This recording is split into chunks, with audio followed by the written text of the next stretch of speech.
All right, inappropriate Earl guest. I know you think, how could he top Brian E. Thompson, the Night Slasher from Cobra? I think I have today. This man is definitely the most successful guest I've had on, which is not surprising because most of my other guests were in '80s metal bands and in Stallone movies in the mid '80s. Stallone's prime, but we'll get into that later. Mhm. I don't even know where to start with this man's credits. He has more credits than Emmett Walsh, which is impressive. Uh, Number one comedy albums, voiceover star, TV star, movie star, uh, advocate, PETA against chaining of dogs. I mean, this guy does it all. Please put your hands together, inappropriate Earl listeners, for the great Patton Oswalt. Hi, inappropriate Earl listeners. You've How even you wrote. doing? I'm great. I mean, I don't even know where to start with you. Um, you were in a Weezer video. Like I'm that's in a yeah. I was in a Weezer video. That was got I love the USA.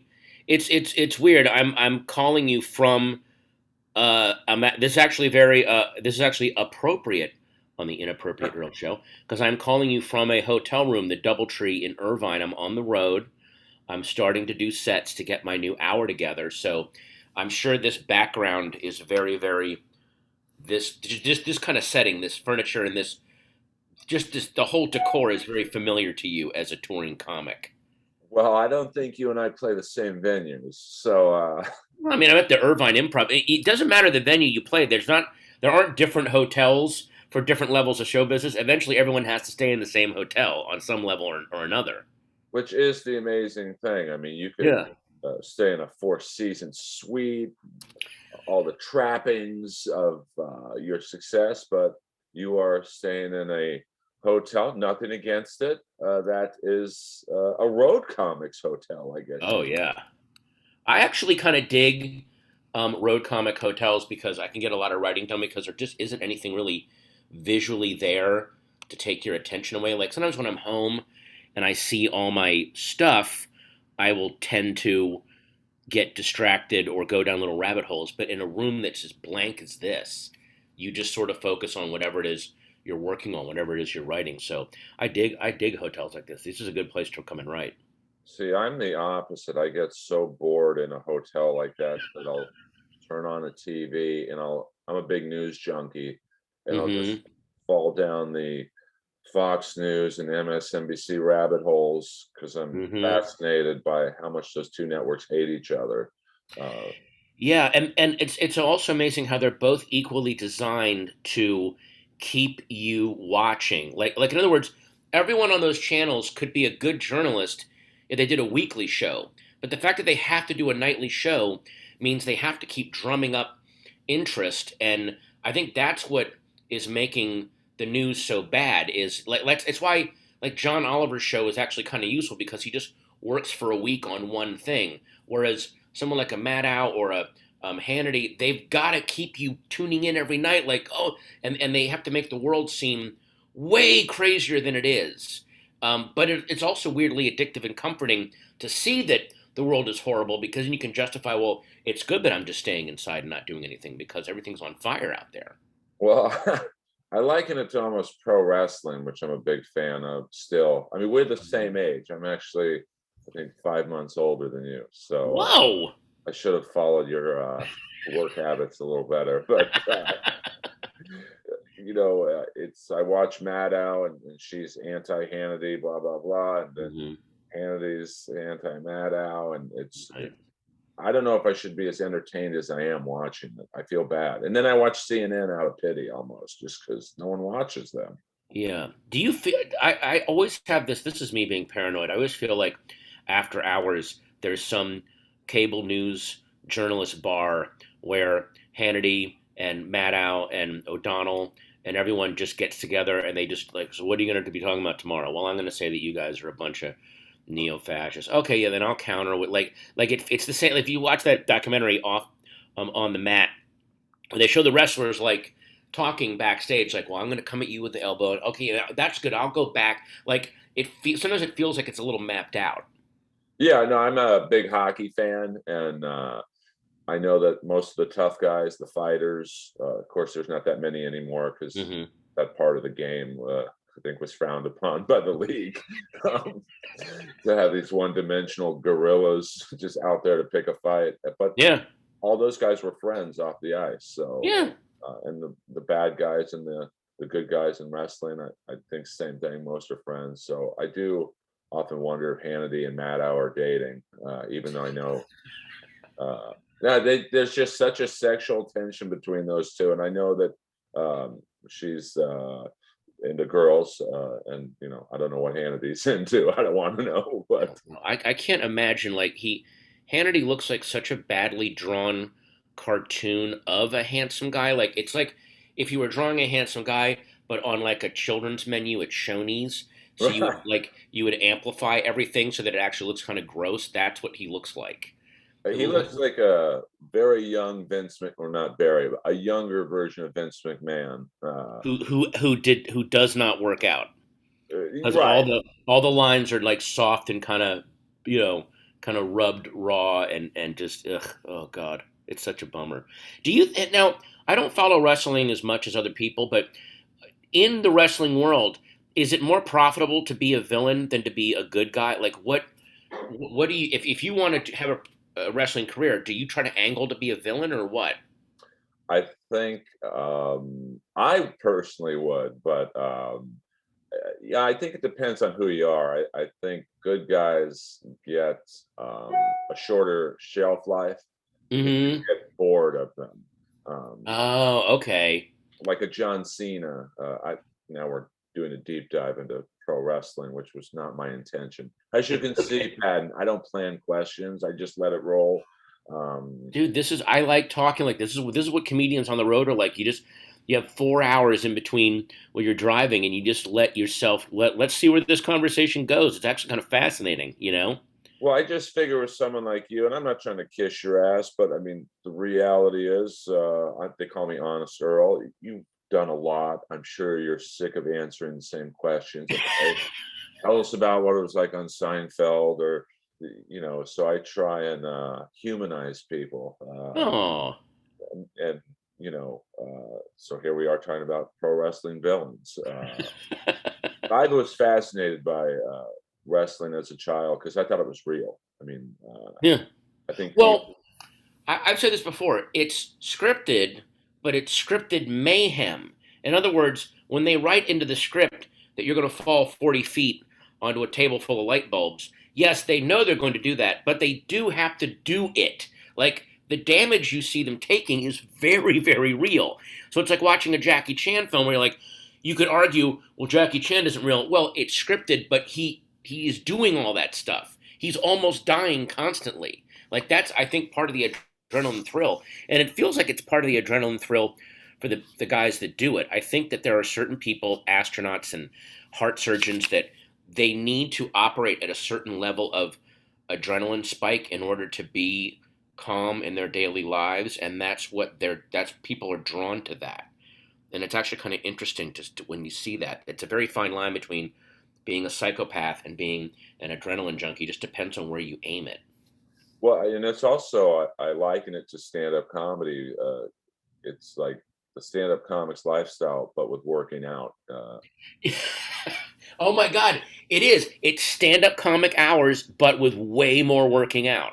Yeah, and growth hormone and other things, Yeah. which is why Although, so many of them die at a young age. well, I a lot of times they die obviously because they're taking physical risk, but because, and I have a friend who is really into MMA, and there's a lot of roid use in MMA, not to build up muscle, but to recover from injury afterwards so you can keep fighting. Because there's no money coming in unless you're able to do fights, and you're on this punishing schedule that you shouldn't be on. And the steroids give you a longer career and help you make more money. That's the only way you can survive, Oh you yeah, know? I mean the probably the first celebrity guest I had on this podcast was Don Fry, who Oh, really? who acts as well. He's pretty funny, actually. I think Rob Schneider put him in a few of his films. Hmm. And when he came over, he was limping, Oh and when he left, I had to help him up, and like I started crying because I'm like I get emotional about stuff like that because he's man, a hero of mine, and he found the UFC when there was like no rules, like right. And it was also like before they knew.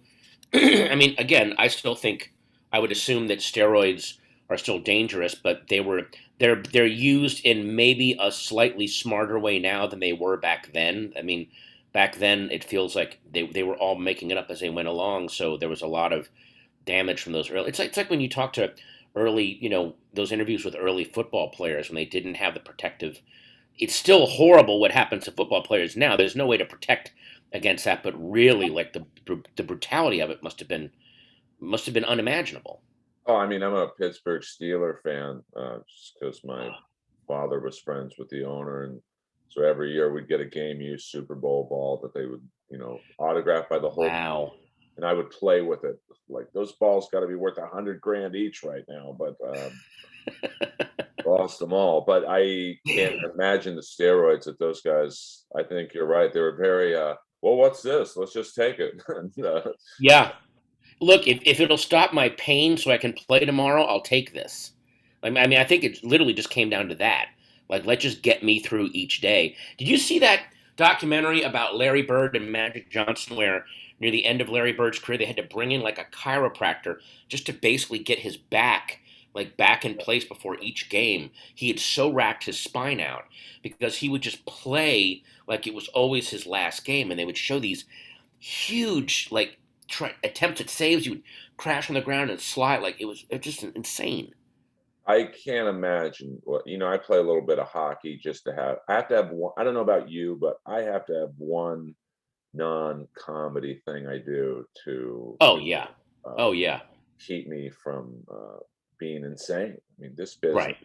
I think even at your level, any level is not all people are cool in our business. So Wait a minute, Earl, you're blowing my mind here. Go down that road. What? Not all people are cool in this biz? Wait a minute. I mean, it shouldn't be that way. Like No. I was on the Comedy Central show Roast Battle, which was competitive roasting, and Oh, I was one of the judges on it. I was on season one. I don't think they could afford you on season one. So, but I thought this is the greatest moment of my life. It's my first time on TV. This should be Yeah. like I should be crying. I should be so happy. And it was a miserable experience. Oh, dude. Uh, it was like, oh, this business sucks in some way. Yeah. Uh, Well, the business sucks depending on who you decide to hang out with. I mean, there are people that you can hang out with that they are very competitive and they're insecure, and you can tell that. Wait a minute, you forgot. I think somewhere along you forgot the fact. I think Laurie Kilmartin points this out. If you're just making the minimal survival money as a comedian, you have won. You won. You don't have to work in an office. You don't have to work for someone else. It's your thing. And then everything from that point on is gravy. And then I know people that look, I'm not going to name names. I know people that have gotten like their own sitcom and they're miserable. They're never happy. There's nothing that'll fill that void. So you just figure out who your crew is and you hang around with the right people. This is a really, really fun business. no, no, it is, and I don't want to be too negative, but and No, yeah. And trust me, I've been around the negativity. I know exactly what you're talking about. ooh, I'm tempted to name names, but I won't.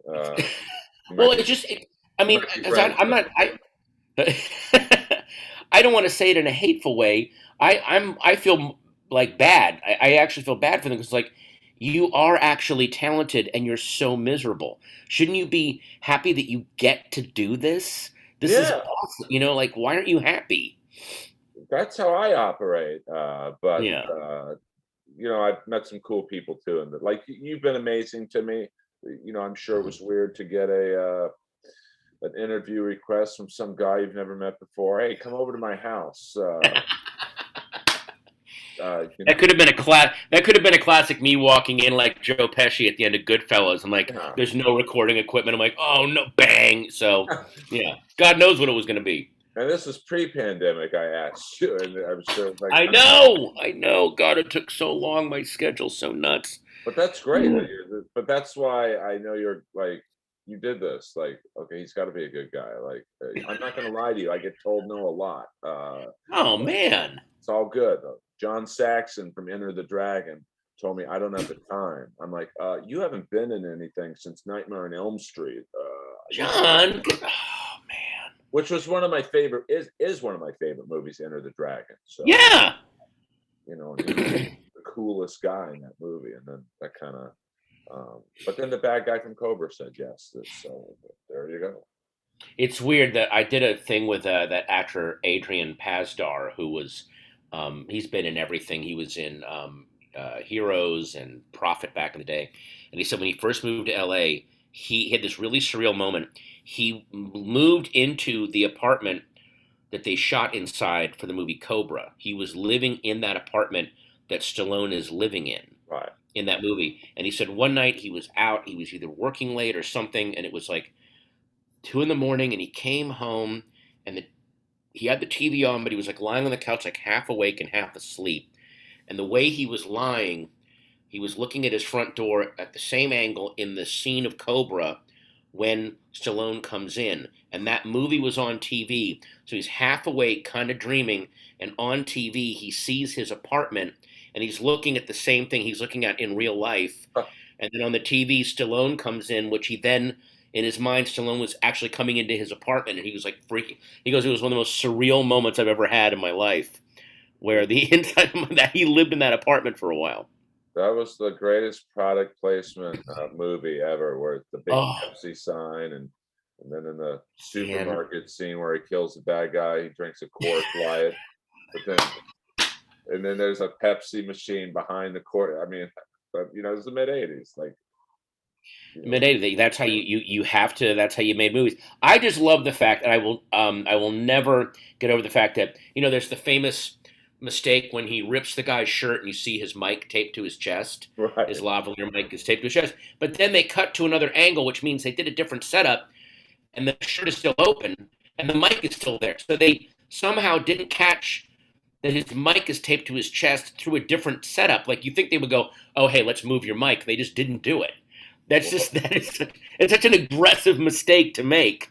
I think all the budget went to Stallone's salary, so they probably Yeah, didn't have time for exactly. the reshoot. I mean, because since we're the same age, like I really like I showed my fiance Cobra the other or a couple weeks ago, and I'm not saying she was bored by it, but I could tell she was like, "Where's the CGI? Where's Vin Diesel flying in?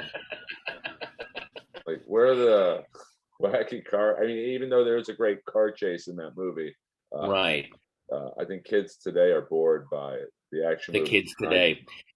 I gotta say, I am so thrilled when I go see an older movie, even from the 70s and 80s, where there are stunts, and you're like, oh, they actually had to figure out how to do that. Like Steven Spielberg's first movie, The Sugarland Express.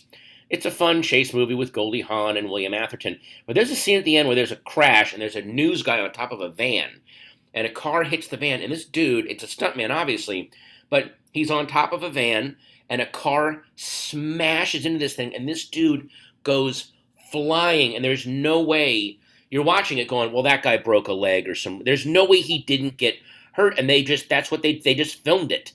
They just filmed a guy. It's like professional wrestling. We're gonna crash a car into this van, and you're gonna go flying off. He's like, that's my job, okay. And it's kind of stunning to see that now. That complete lack of any kind of safety or anything. Well, it's like when I saw Creed 2, which was basically not a sequel to Rocky 4. Yeah, yes, it was. In a weird way, like Creed 2 was like watching a video game to me. Right. I didn't really like it. I'm Yeah. a big fan of the Rocky series, except for Rocky Yeah. 5. They lost me on that one, but Tommy Morrison, just when he's the second lead in the film, but that's that era is like, hey, let's put a guy as the second lead who's never acted before. Look, it's Stallone will get the people in. That's all they want to see. Doesn't matter who else we have in there. That's fine. Oh, I'm such a Stallone fan. Like, Uh, I mean, I'm a fan of longevity in this business. Like, oh yeah. like we probably both know the comics, actors, music, certainly '80s metal bands that we love.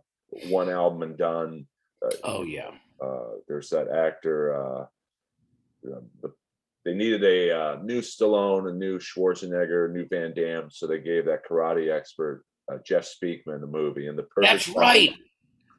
Jeff Speakman. Didn't he do like Kempo or something? Or he had Yeah, this some kind of oh god. he never acted before. Let's Why give him not? a lead. Give it to him. I think that was, I don't know how to say her name from Law and Order, Martiska Hartogay. Martiska Hargitay. Okay, I knew I was butchering the name. Something like that. Every episode. That was, I think, her first role ever was in The Perfect Weapon. Really? Yeah, yeah. She was one of Jade the, Mansfield's daughter yeah, in the Jeff who Speakman movie. Jane Mansfield used to live down the street from me in Bel Air when I was a little baby, and Wow. the guy who used to I guess you'd call him a caretaker who would always walk me by the house and try and look at her nude sunbathing. So that was lovely to know that I was being raised by a creep.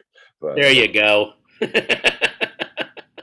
now let's get to your stand up because that's Oh what, God, yes. oh no, that's what you're up to now. Yes. I mean, four number one albums. That's six. We're the same age. You have six albums out. I've got a 10-minute clip on YouTube out. So. Hey, that's it. You know what? That's where you build your foundation, buddy. That's where you build it up, Earl. Well, at 52, I don't think New Faces is calling me, but they better put in another category, middle aged, Yeah. for the New Face. You got to have at least 4 Netflix specials to get new faces. You know that, right? I didn't, so I'll just concentrate on other. Maybe the Dirty Show at 2 in the morning. Oh, there you go. Now your stand-up is, the subjects are broad, and what you talk about, '80s metal. Yes.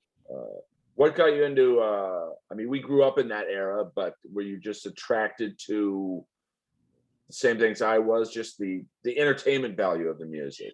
Yeah, I was attracted to the spectacle of it, and if I'm watching MTV, I don't want some uh, artistic, sparse, existential video. I want fog machines. I want demons and blood, and you know, so a lot of the hair metal videos, even though I wasn't the biggest hair metal fan, the level of filmmaking and imagination, and you could almost reverse engineer what the first meeting for that video was. They would go, you're gonna come out of a coffin, and then there's gonna be like a woman chained up, and then you're gonna break the chains with your guitar. And the guy's like, yeah, like the more stuff we can throw in here, the better. They love that, you know. That sounds I like just the I love last. seeing that. Sounds like the Dawkins video, breaking the chains. You literally just described it. Yeah. There was a lot of like changing the physical properties of things with rocking, and there was also a lot of rough drafts of Lord of the Rings, where they would try to do like a some kind of weird knights and dragons and castles, and then it was actually kind of cool when that stuff would start to bleed over into the more adult contemporary stuff where you get like REO Speedwagon did that song One Lonely Night, and it's all about a knight that gets sent through time into Times Square by a wizard, but it was clearly that the director's like, look, the kids love this hair metal stuff, you got to do like a hair metal thing, and these poor stadium rockers in the 70s like, I guess okay, like they're so not comfortable doing what they're doing. It's such an entertaining video to watch. Well, I always found it funny when the next trend is coming on board, like when disco was getting big. Kiss is the biggest offender of them all. Like they would put out a polka album if that was the new genre. Yeah, but you know what? There's something I kind of, again, you talk about longevity and being a survivor. Part of being in the industry is that they didn't know if disco was going to be the thing or not, and you have to survive. And on a lot of levels, at the time, a lot of the stadium rock was getting kind of boring, and the good disco, at least, was really new beats, really exciting musicianship. the guys in Chic were that band was amazing. The level of instrumentality that they had. So these metal guys were all into shredding. We're like, well, I'm seeing just it's that level of musicianship being put towards dancing and clubs and coke. And at the time, I'm sure that Kiss was like, we got to fuel our jet, guys. This jet doesn't fuel itself, so let's do a disco song.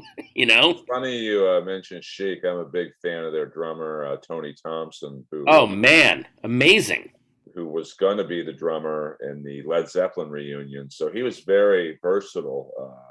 All this again, and again, just like every other genre of music, there was a lot of disco where people got lazy and they used the same pre-programmed beat. But if you listen to the Saturday Night Fever album, every one of those songs is completely original. That was when Barry Gibb was like, I can literally throw songs away. I don't even know what to do anymore. Like here, take it, And Lionel Richie, literally, when he wrote Lady and brought it to the Commodores, they're like, we got enough ballads, dude. We're fine. Just sell it. And he called up Kenny Rogers and went, "Hey, you want a number one record?" He goes, "Yeah, sure." Boom. And like that was the level that they were operating at that point. A lot of it had to do with cocaine, but it is, that was what was going on. So Well, I just love Kiss because then when disco was fading out and the Cars, who I love the Cars, like they were just, oh my God. the Kiss puts out a Cars album basically, and then Pink Floyd was big, and Kiss was like, well, we got to have a concept album, and it was That's right. But there's something so charming and spinal tapish about that where they're just openly like there was a point where they were the vanguard. They had made up something new, but then that doesn't last, and they just very openly were like, "All right, what's popular? We'll do it." And so that I don't know. There's something so sweet and real about that to me. I kind of dig it. That doesn't really bother me. I don't know why. It's that longevity, that survivor stuff, man.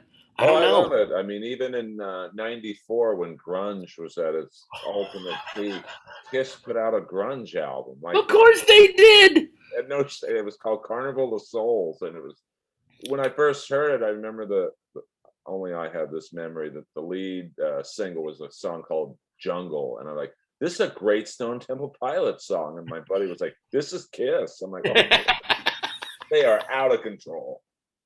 Yeah, it's and from what I've heard from people that have met him, like Paul Stanley is like the nicest guy on the planet, like genuinely one of the nicest people. And Gene Simmons is a demon, is an actual demon in human flesh, and they complement each other perfectly. I mean, I met Gene a few times, and I must say, within 2 minutes of meeting him, he was trying to sell me a Kiss credit card, Yes, and hell completely. yes.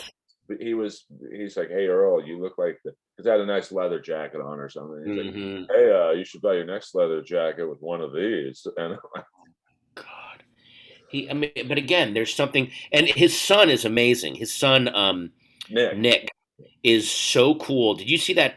He wrote this amazing op-ed piece, or it was an essay in something. It was called "My Dad's an Asshole and So Is Yours," but it was this really cool thing of like wrestling with his dad's image and behavior and legacy, and it was so wise and loving and brilliant. I was like, this dude should be writing books. He's such a good writer. He's like smart as yeah, fuck. yeah, It no, blew he me away. came to the Comedy Store once, and he looked so much like his dad. It's frightening. Yeah, No, yeah. I just did all Kiss material, and it was not. I'm a huge Kiss fan, but it was not complimentary toward Kiss because you got to sell out. I was basically the gist of my set was Kiss does everything humanly possible to distract you from how bad their music is, with the bombs and the explosions and the guitars blowing up and the lasers shooting out of and now they've turned into the Jewish menudo with switching guys out and I apologized to him. I'm like, hey man, I'm a huge fan, and he's like, I agree with everything you said, bro. So Yeah. I guarantee you every Kiss fan would agree with everything you said. But they're like, all that's true, and I still love them. I don't care. It's like, there are certain things, I think Nick Cage is a lunatic, but I will go see every one of his films because he is always doing something so absolutely original. Even if it's wrong, it's like seeing that constantly shoving all of your chips on one square and spinning the wheel.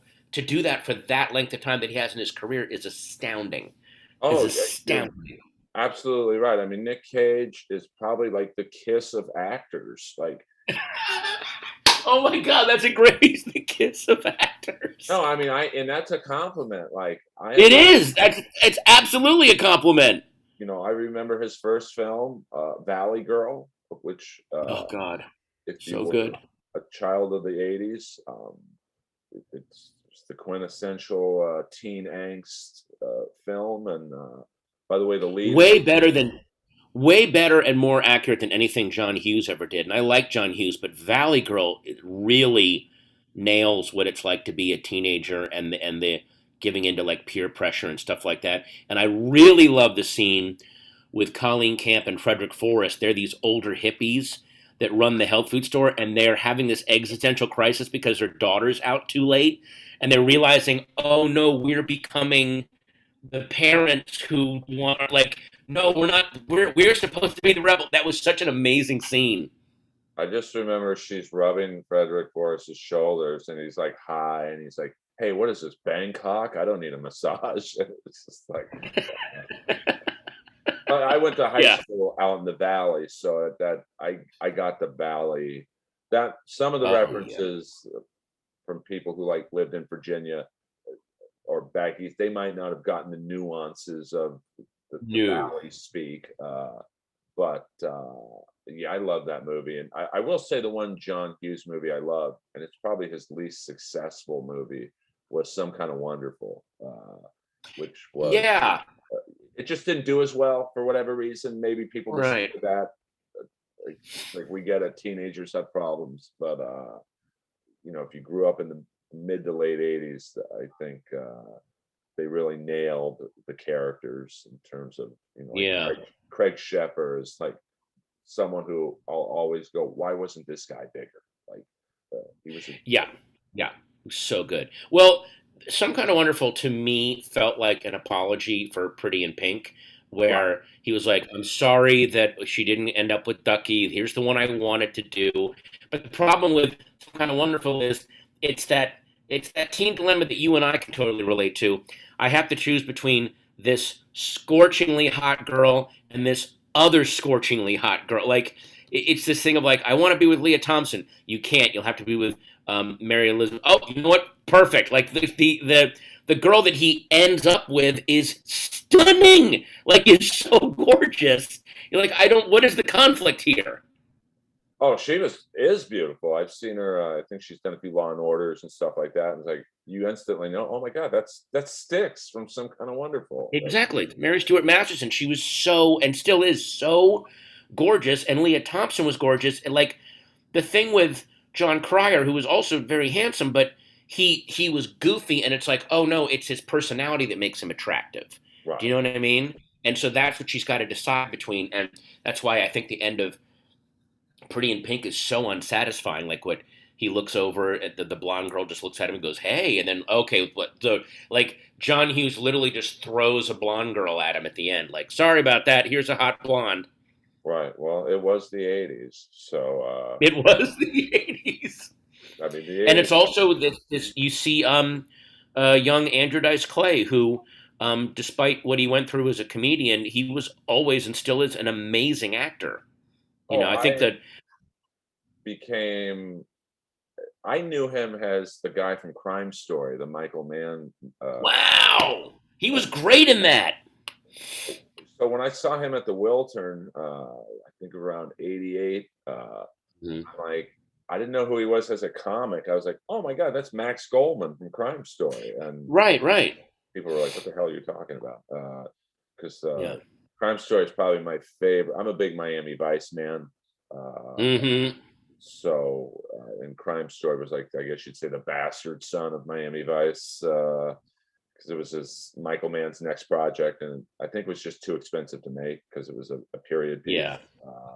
But Dennis Farina and all these great people were in it. Come on.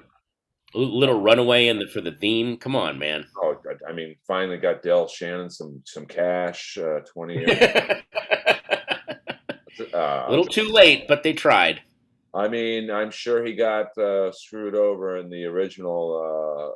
Oh yeah, I know. I think some people's first albums are their most successful, and of course, as you know, they probably signed their soul away to just to get the album out, and exactly. so Yeah, you think, wow, Del Shannon must be a bazillionaire from that song, and he probably signed over the rights to Irving Azoff or someone, and right. That's what always cracked me up about when everyone was talking about, oh, John Travolta finally has a comeback when he did Pulp Fiction, right. and I was like, John Travolta's terrific, but this is not a comeback for him. You have to understand, when he did Saturday Night Fever, he said, "You don't need to pay me, just give me a cut of this soundtrack."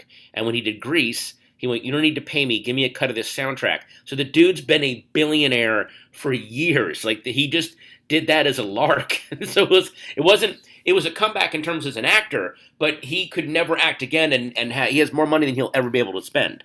Well, I hope he didn't have that deal for Staying Alive, because You know what? I'll trade you my soundtrack stakes in Saturday Night Fever and Grease for a big piece of this Staying Alive album. Come on, man. Frank Stallone, oh, take me to Jupiter. I'm a big fan of Frank Stallone. Like I have a weird admiration for people. Like I can only imagine how hard it must be because he is a Oh, serious actor and musician. And he was great in Barfly. yeah, and it's like, what do you do when your brother basically is maybe arguably the most successful actor and maybe of all time in terms of monies his movies have made, and then Yeah. you're lucky for an extra part in Rocky 2, singing by the fire. It's so weird. Have you seen the original Rocky anytime recently? Have you I'm watched it again? I watch it when I get when I probably suffer from depression in some degree. Uh, I watch that movie when I'm down and out. In terms Yeah. of like, man, this business sucks. I'm going to turn on Rocky, and That movie is so well written, and it really, you forget that when he wants to, Stallone's a really good writer. But again, some people, and we're all in danger of this, sometimes you get consumed by the image that you create, and I think that kind of happened with him in the 80s with all the action movies and stuff. But if you rewatch Rocky, it is a absolutely brilliant performance, and he's performing stuff that he wrote, and the dialogue is like he's such a good writer. He's such a good writer, and so it was almost like I remember he made that movie Copland in the 90s, and the big deal was Stallone got fat. He let himself get fat for this role. In the movie, he looks like a normal man his age. He doesn't get fat. He actually looks like the way he should have aged, where he still looks great. And then he's like, and then after the movie, I got myself back down to my 30-inch waist. It's like, you shouldn't have a 30-inch waist in your early 60s. You should actually let yourself. You'd be this amazing character actor. Stop with all the growth hormones because you look weird. But in Copland, he looks fantastic. oh, I thought he held his own, and if you look at that cast, Oh Robert De my God, Niro, he's amazing. Ray Liotta, Michael Rappaport. I mean, all these great actors. And I'll be honest with you, I thought Stallone had the best performance in the movie in terms of, and this is another, I have a weird way of complimenting people, and I mean this as a complete compliment. Stallone is great at playing these dim-witted, you know, Yeah. like Rocky was maybe not the brightest character. Hmm. Even Rambo was, and I'm really just talking about the first Rambo. He lost me with some of The the first, other yeah. ones. Then he became the first Rambo, just like the first Die Hard. He's a real person, and then they just become superheroes. Like they stop Yeah, being people. I mean, that You know. first Rambo was, and I'm a big fan of like the stories behind the movies. Like, Yeah. apparently nobody wanted Rambo made. It's like, dude, no one wants to see a 2-hour movie about a Vietnam vet who's lost his mind. It's not going to get people into theaters. Right. Right. Stallone was like, it is. I'm Rocky. We're making this movie, uh, Yeah. Yeah. and Well, the novel that again that shows you what a good writer Stallone is because the novel by David Morrell is so dark. It's even darker than the movie, and but Stallone to read that and go, oh, I see where the character is here. I see what this is. again, that's really good instincts. And I still cry or well up, that one scene early on in the movie where he goes to the black lady's home Oh, and she's yeah. doing the laundry and there's this great interaction and you really believe you're watching a documentary more than a movie of Yeah. still I'm here for Delmore. Of course, I remember the guy's name. And now this is why I haven't made it because I can remember a side character in the movie from Dude, 40. that's are you kidding? That's my whole brain. I remember the most useless, not gonna help me at all in anything trivia of everything. You go fucking go off. And she's like, Delmore is not here anymore. And Stallone was just like, where is he? There's that, it's a great like acting of he's gone. And Yeah. then, and the cast in Rambo, the first Rambo was Oh, Dave jeez. Caruso and Brian Dennehy. And My God. And by the way, what was the body count in the first Rambo? I mean, well, not that many to be honest. I think What one. was lit? I can tell you what the body count was. One. Yeah. There's one death, and it's an accident. And Stallone even says, "You're the one who made this happen. I didn't want this guy dead. You pushed it. This was an accident because you're making your guys come after me, and they shouldn't be." Remember, he confronts Dennehy and it's like, "All you guys got to do is walk away, and that death is not on me. I didn't want to kill that guy." He does everything he can not to kill anyone in that movie, which Yeah. makes it so amazing.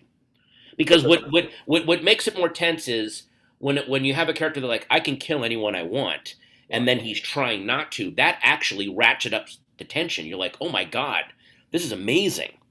Was there's that also that one scene where Richard Crenna is explaining to Brian Dennehy, about how tough Rambo is, and he's gonna make a Billy Goat puke, and he can kill every single one of your men with his bare hands, and he really Yeah. built Rambo up as like this, monster, and Die Hard, the same thing. You mentioned Die Hard, like that. I really wish some of these film franchises would stop after the first one. And I know that's not, with like Oh. Fast and Furious, I get why there's 12 of them. Like they make Hmm. money, but like some of those last few Die Hards. Oh. Well, what's weird about Die Hard is only except for a Good Day to Die Hard, every Die Hard sequel was not a Die Hard script. It was written for another character, and they went, "Oh, make this a John McClane movie," which is how a lot of movies end up happening. A lot of sequels are we have the script floating around. What can we do with it? Let's make this. Oh, there's this other franchise. Let's make this. Tears of the Sun started off as a Die Hard movie, supposed to be John McClane in a jungle, and they realized that's ridiculous, so they made it a different movie. So Tears of the Sun was written as a Die Hard sequel, became something else. All the other ones, Die Hard 2, Die Hard 3, Die Hard with a Vengeance, those were all different movies. Die Hard with a Vengeance was a movie called Simon Says, Right. and then they changed it to a Die Hard movie. But you know why they make all these sequels? The great Sylvester Stallone explained this in an interview. I'll never forget this. He's like, because they were saying there was a great interview he gave where he was so open about. He goes, "Oh God, I've made so many shitty movies." Like, and he goes, "Here's why: because when you make a successful movie in Hollywood, that's the equivalent of you get dressed for the prom in a closet with the lights off. You don't know what you're putting on, and then you pop out and you hope you look good. And if you do it and you look good, everyone's like, "Oh fuck, do that again," because usually it doesn't go right. Usually movies do not work. So if you get one that works, then they want you to keep doing that because essentially it's a money business, and they're going to insist on that. That was the analogy he uses. When you make a movie, you're getting dressed for the prom in a closet. You don't know what you're putting on, and I love that idea. And he goes, and that's why sequels get made all the time. Oh, I get it. The money machine, like, Oh yeah. uh, but I also like sticking on the Stallone subject. Like, I love Nighthawks. Oh God, so good. Uh, but it's almost to me hasn't been ruined by Nighthawks 2, the redemption, Nighthawks Yes. 3, Rutger Hauer, Wolfgar's Revenge, and because it's all we have is just that one movie, and Yeah.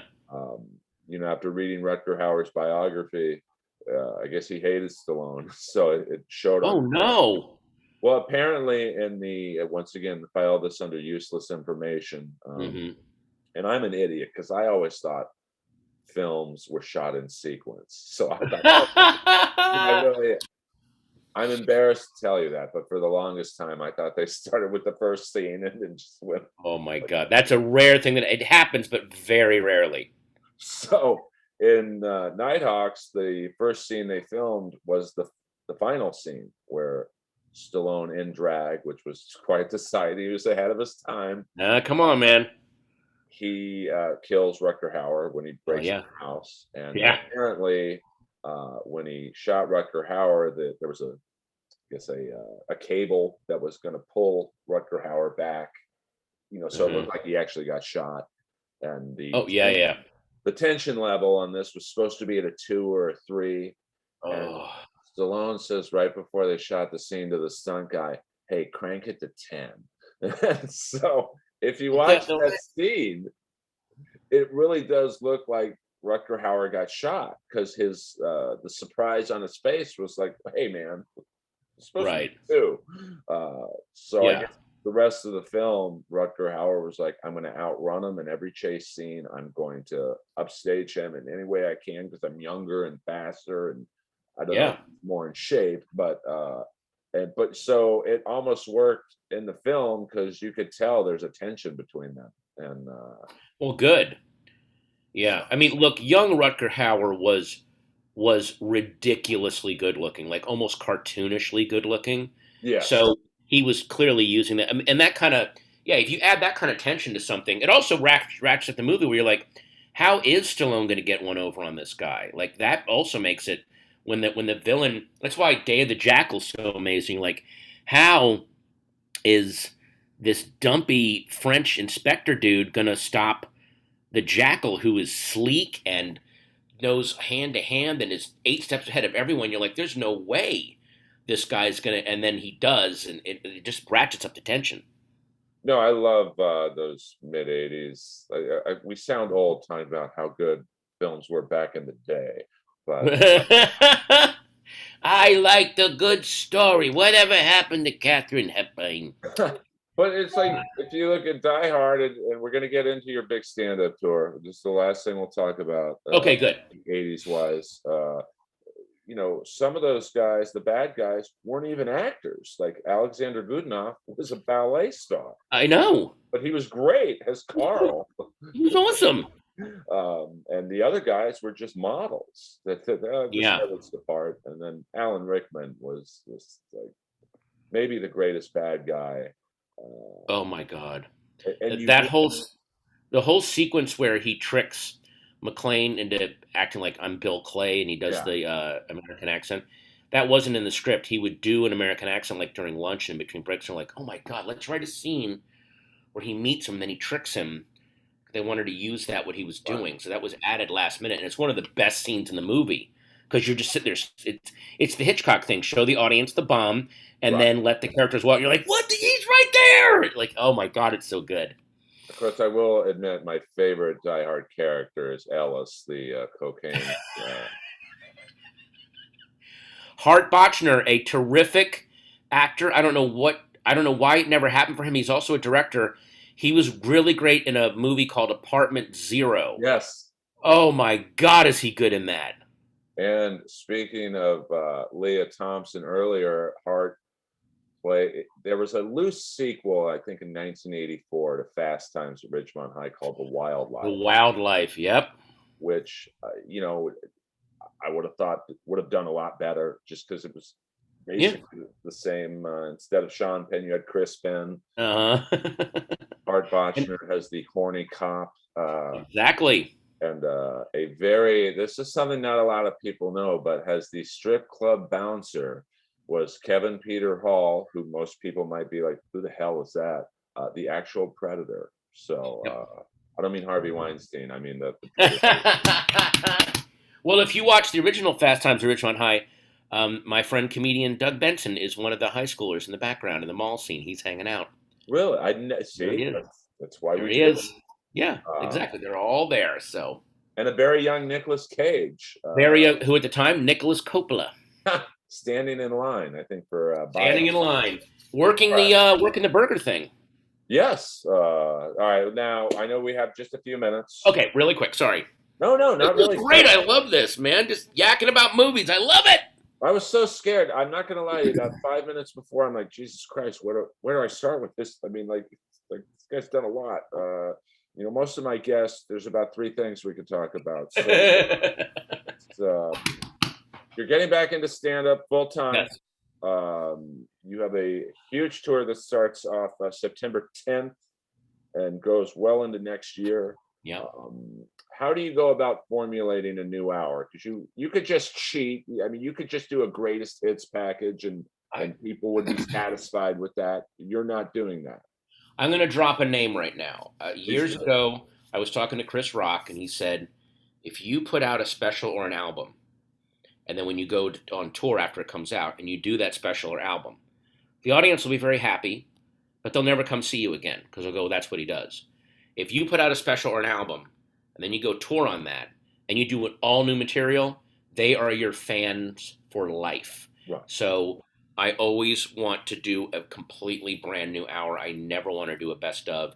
And one of the ways I do it, you're looking at it. I did last night and tonight in Irvine at the Irvine Improv, just out in, as my friend calls it, out in front of the potato skins, just working. You just working the material. Unfortunately, I don't have the discipline to sit and write jokes. I write concepts down and then I kind of work them out on stage, and that's how it kind of comes together. So I'm starting to do, I do the Largo regularly. I'm getting back into doing the store, the factory, the improv in Hollywood. Although a lot of times in LA, if I have an early call time, I'm such an old man. I'm like, I need to be in bed by 9:30 if I have to be on set at 6. So there's nights that I don't go out as much as I used to, or I ask to go on early because I'm just old. Right now, I have these 2 nights to just really, and now I have like the rest of the day in the hotel room just to write and think, just write down concepts and stuff. But it really, there's nothing romantic about it. It's just doing it over and over again until you get it where it needs to be, and that's how I do it. Like, do you like the other night I was at Guns N' Roses, and I Oh, went by myself, mhm. and just to, like we talked about earlier, just to see the visual spectacle, and Yeah, yeah, I'll give them this. They give you your money's worth, yeah. but That's what I hear. Yeah. there was, they start doing Welcome to the Jungle, and Axel does his, do you know where you are? We're in the jungle, baby. And the guy next to me goes, well, we are in Compton. And like, Jesus. I know, it's like, bro, read the room. Yeah. What are you doing? Like, do you ever get material like that where it's just a random, you're at a store, Oh, you see yeah. something?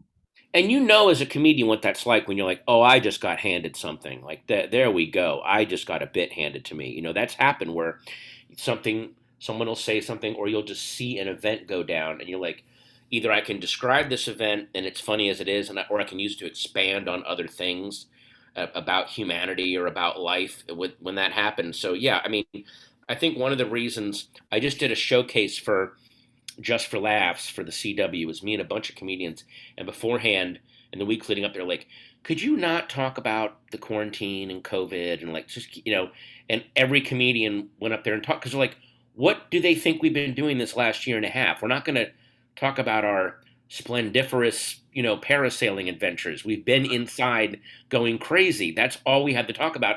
We all made it funny, but." You have to talk about whatever is actually happening to you or what you're reacting to. So it's going to be interesting how the next crop of comedy specials is affected by what we just went through and what we're about, and also, quite frankly, what we're about to go through again. I don't want to be a bummer, but feels like another shutdown is happening. There was all these venues that I'm doing have been really cool about absolutely proof of vaccination, masks, negative tests, except for the 4 that I have in Florida in December, and I'm probably going to have to cancel them because not only will they not do it, they're aggressively like, "You will be fined. We will fine you if you like it." I don't know what is going on down there, but I'm like, I can't go touring in a midsummer death cult right now. Like I have to.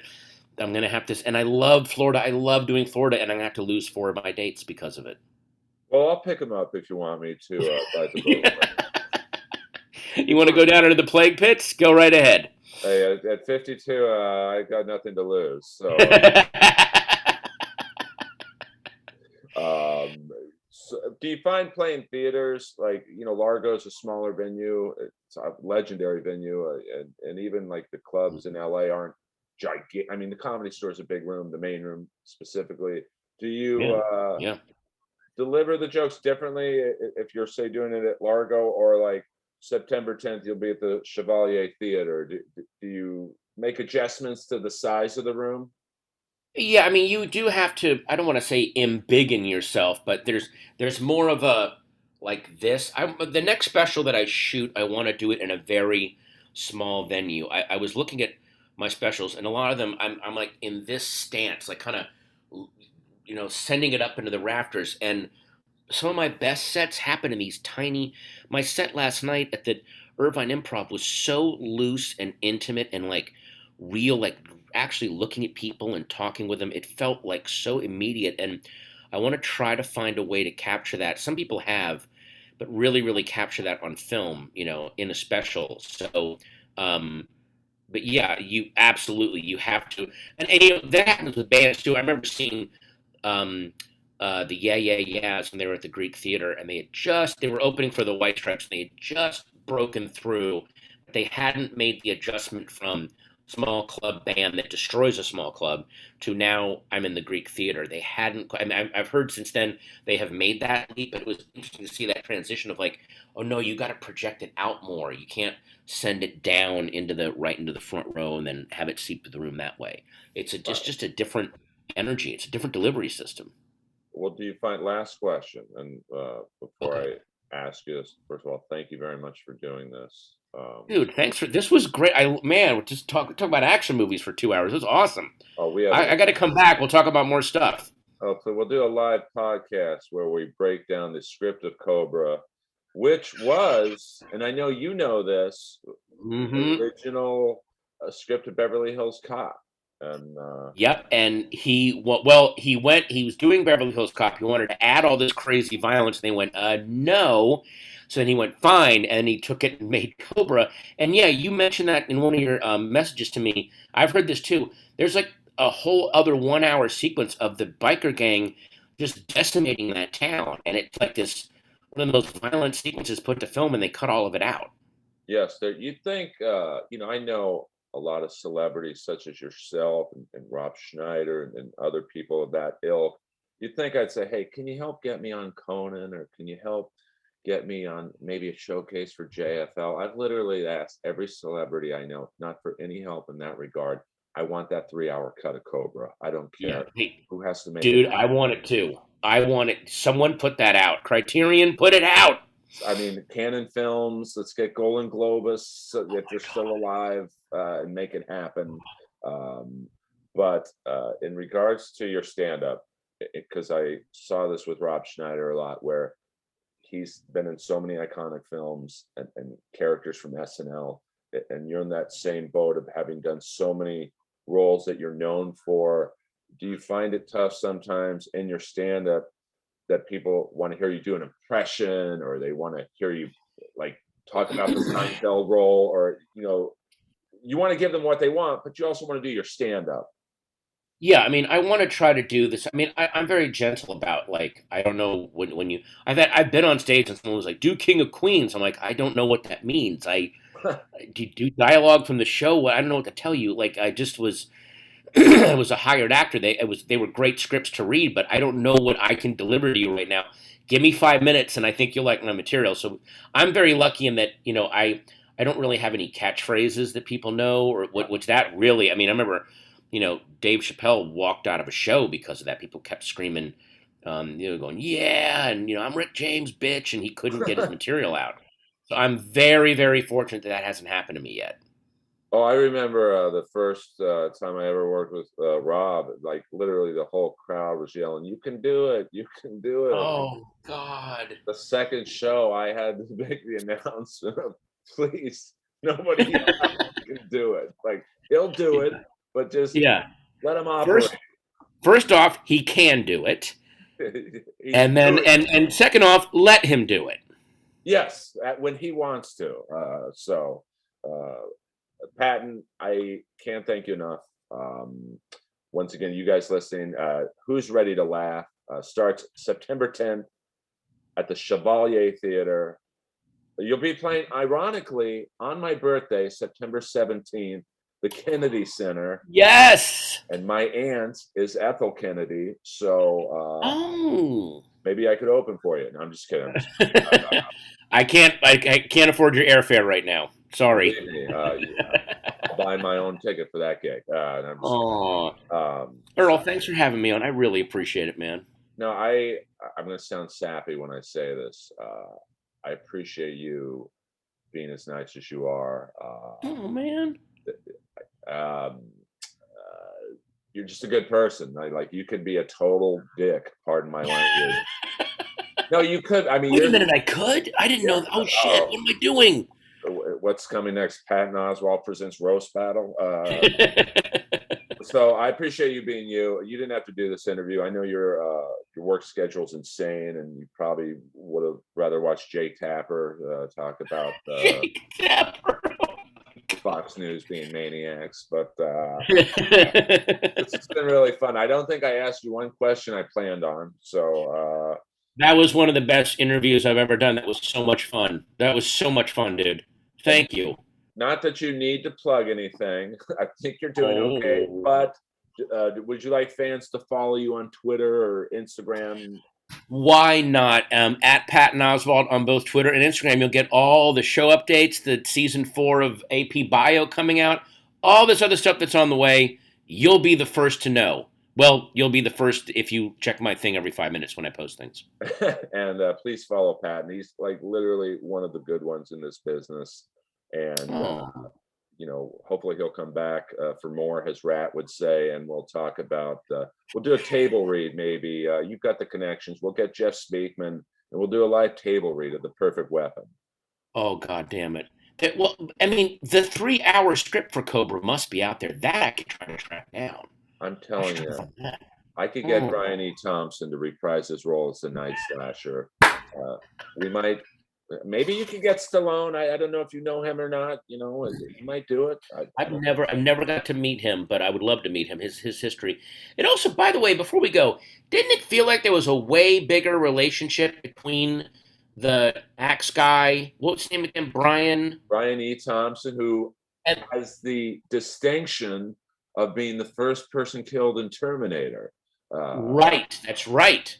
and Um, but it feels like there was a whole other subplot, a deeper story about him and that lady cop that was clearly obsessed with him. Like, yes, are they lovers or is she like his mom? Or it was something very weird that they only touch on, and it felt like all that stuff got cut out.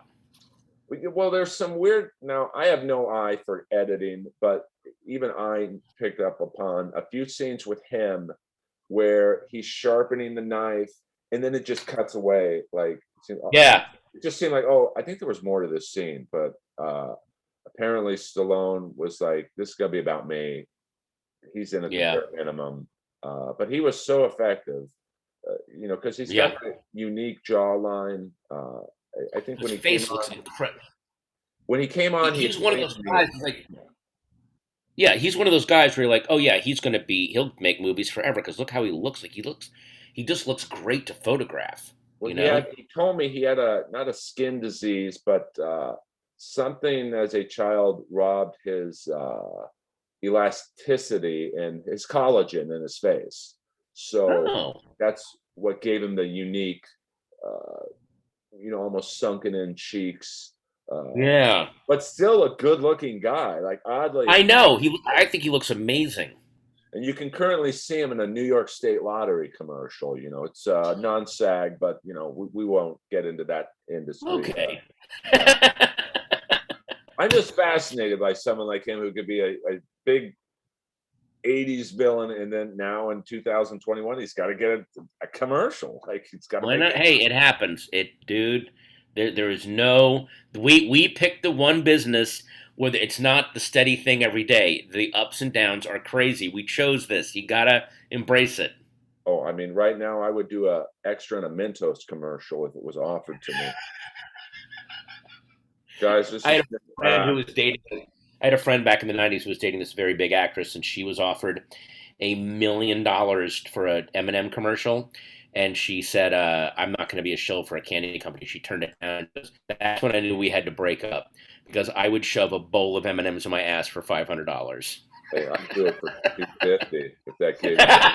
Dude, don't try to underbid me, okay? I will. But, I'm Catholic, but I was my mom's last name is Weinman, so I'm down to undercut people. there you go, man. Well, dude, Inappropriate Earl. This has thanks been for having me on. the honor's been all mine. I don't want to lay it on too thick, but please follow Patton Oswalt. Where can they? What are your handles on Twitter and Instagram? At Patton Oswalt, Twitter and Instagram, pattonoswalt.com. Go to the website, tour dates, everything. I mean, the tickets are almost all gone for all shows, so please get them now. And I know Yeah. that's usually that. Well, we're adding second shows to some places that they all sold out. But yeah, the tickets are going very, very quickly. Yeah, late show has been added for the Kennedy Center show, and if you've never not been to that venue, it's an amazing venue. And Oh God, yeah. you know, those Florida dates are on hold right now. Come on, DeSantis, get it together. Please, I want to go. I love Florida. All right. Want to get political, Anyway. but just mask up. You know, it's not that Mask up, hard. you dummies. You can All still right. through a mask. Yes, damn it. Patton Oswalt, you're the best. We'll see you soon. Thanks, Earl. Thank you.